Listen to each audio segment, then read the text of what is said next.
Let's talk about the 2027 Triumph Tracker 400.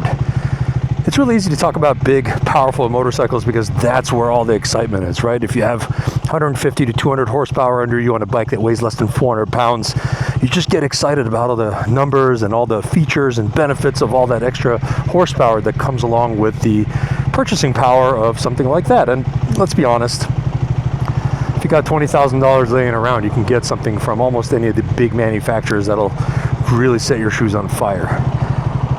As I've gotten older, and yeah, I gotta admit, I've gotten a little bit older now that I'm 47, I'm starting to find a little bit of joy in going faster on a smaller motorcycle.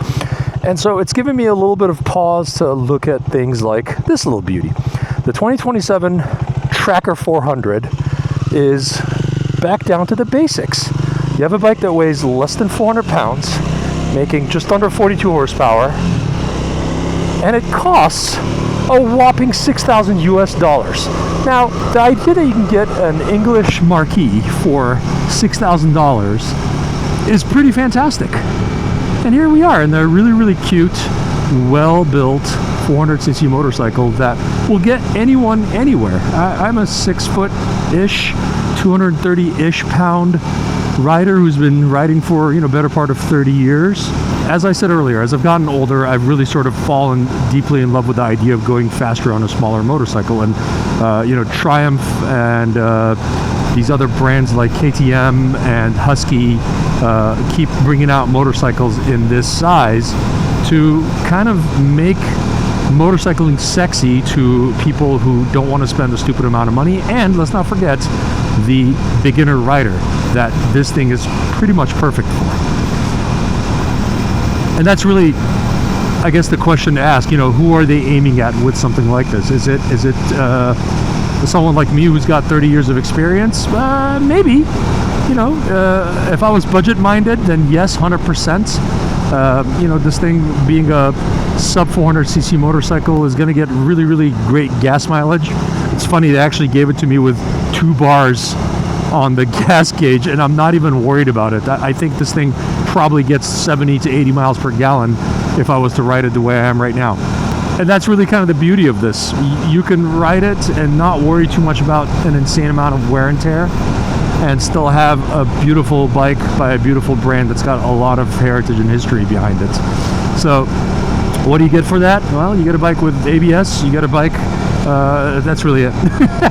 And it doesn't have things like cruise control or quick shift, and it doesn't need it, right? It doesn't have fully adjustable suspension, although I imagine if you were going to be one of those riders that wants to track something like this, being called the Tracker, you can probably talk to one of your favorite suspension modification specialists, and they can probably do a nice little drop-in kit for, from any of the big brands that you're comfortable with for hundreds of dollars. And that's the beauty of a motorcycle in this realm, in that it costs hundreds of dollars to do anything as far as modifications is concerned. So, pretty simple bike, pretty beautiful. It comes in myriad colors. The yellow really caught my eyes, and I'm grateful to Triumph Columbia River for letting me borrow this thing and bop around here in the beautiful Oregon with the beautiful waters. The seating position is super comfortable. I'm very upright. I could probably ride this thing all day. The seat is shockingly comfortable for what it is. The suspension is on the softer side, which I don't mind on imperfect roads like this. And one thing of note is that there's a little bit of engine vibration. Right now I'm at 6th gear, going about 50 miles an hour, and it's not bad. It's honestly almost not noticeable. Earlier on the highway, going about 70 miles an hour. On the highway, well, 65, 70, it's a naked bike. It's not getting tossed around too bad, but it's a naked bike. And you're gonna have some wind on you. And I think if you keep it under 70, it's not bad. I'm not really holding on so tightly. The seat's nice and comfortable. The seating position's not bad. I could honestly ride this all day. I could probably do cross country on this. In fact, I think that's what we need to do. We got to figure out a couple of small displacement cross country rides to prove to people this is more than enough, right? A lot of power is a lot of fun, and this is more than enough. So if you want to get into motorcycling, and if you want to start doing cross country and visiting this beautiful landscape, you don't need the biggest, most powerful bike. If you have the experience and the budget for it, then yes, it's fine. And this is great. You'll do the exact same trip, be stuck in the same exact speed limits, and the exact same traffic, and waste less fuel. Oh God, I sound like my father. Ugh. Seriously. Great bike. Oh yeah. 65, 70 miles an hour. How's the vibration? Mostly feeling it in my hands and a little bit in my feet. It's not enough for me to say no to this bike. Honestly, I've ridden far more vibey bikes. Not bad at all. Also, the seat's rock solid and comfortable. Yeah, 2 thumbs up, 1 thumb up. I can only do 1. This doesn't have cruise control. Shit, this engine is just real linear and smooth. It's funny, we've gotten so spoiled with high horsepower machinery that if something makes under, 90, 100 horsepower, we're kind of like, meh, whatever. I would urge anyone that is used to the higher horsepower bikes to get on something like this and not have a good time. It's almost like you can get away with murder on this thing because the margin for error is just so big and so healthy and comfortable that you don't really feel like you can make much of a mistake on it. So when you combine $6,000 with sub 400 pounds, fully wet, and 41 horsepower, I don't think you're gonna have a bad time with it. So today we get to ride it in some of the twistier roads east of Portland and go to a really beautiful spot called the Vista House, which I thought, what better way to celebrate a small bike like this. By the way, when I say small, physically, it's not that little. It's not, a miniature motorcycle. It's not like a Honda Grum. This is a proper sized bike. It's got a nice lower seat height, so if you don't have a, super tall inseam, you'd be comfortable with it. The seat's very narrow in the center, so it's not hard to reach the ground with it. When I say little, I just simply mean displacement-wise.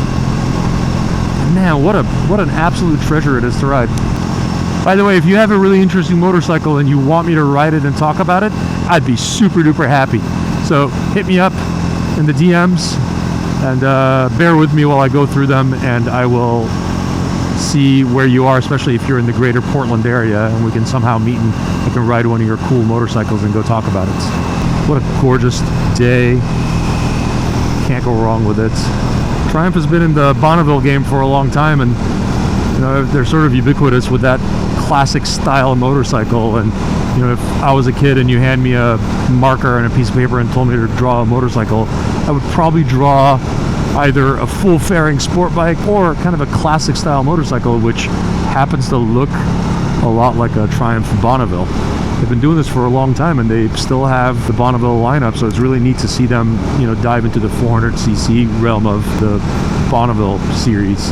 I really love that this is sort of taken off from that. So you've got the Tracker, you've got sort of a Thruxton, and then you have the Scrambler 400 as well. So kind of a different style for everybody. If you like that neoclassic styling, then these are really for you. And I'm really happy to see that just about every manufacturer at this point has something in that sub 500cc segment, so that every rider has an opportunity to sample different manufacturers.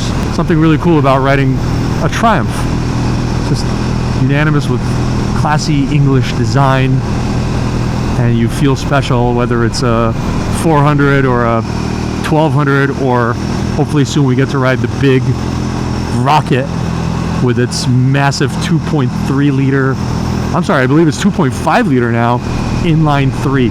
Can you imagine? I have a Toyota Tacoma with a 2.4 liter 4-cylinder, and that thing is a 2.53. They're just the biggest cylinders in the world. I feel like they're like that big each. Another thing worth mentioning on this bike is the controls are really, really simple. You basically have a little info button here that'll let you go through various bits on this tiny little menu. You've got your flash/high beam switch, you got your horn, you got your turn signal and cancellation. On the right side you got your on off with the engine on-off switch and your hazard light. And that's it. That's the beauty of something this simple. I can just imagine some of the old school riders being like, well, it's got a lot of electronics, means it's gonna break. Oh man, this thing's simple. Just fire it up, turn it on, you go. And right at 55 miles an hour in 6th gear, you're just humming along. It's smooth, no crazy vibrations, nothing nutty, just an average guy with a nice bike riding to go look at a nice view together. So thanks for joining me. Let's get behind this very slow car and work our way to Vista House, just east of Portland, Oregon. See how these bumps work on this bike's non-adjustable suspension. Ready? And that wasn't bad at all. Zero drama. Not bad, not bad. It kept it composed. Look at that view.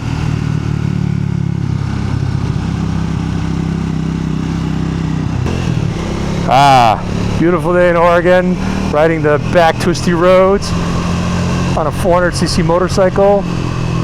What else could you ask for? I guess some good views won't suck. So here we go. Let's look at some good views together.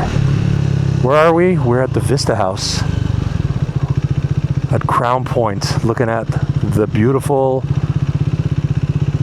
Columbia River Gorge. You look gorgeous. Look at that. Let's turn it off and have a look. There's the view. And then there's the view. 2027 Triumph Tracker 400 in Racer Yellow. She's a beaut, y'all. She rides really well. And I would highly recommend you try it out. If you want something that's smaller, doesn't weigh a whole lot, at 380 pounds, just over, wet, and is thoroughly modern and reliable and easy to live with. That's sort of what we're all looking for as beginner riders or people who've been riding for a long time, and we just want something that's, you know, lower maintenance as far as cost of ownership and having to change tires every 2,000 miles. You'd be hard pressed to do that unless you're tracking this all the time. So what do you think? I give it 2 thumbs up. Pretty great bike for a 400cc bike under $6,000. Check it out. Bye.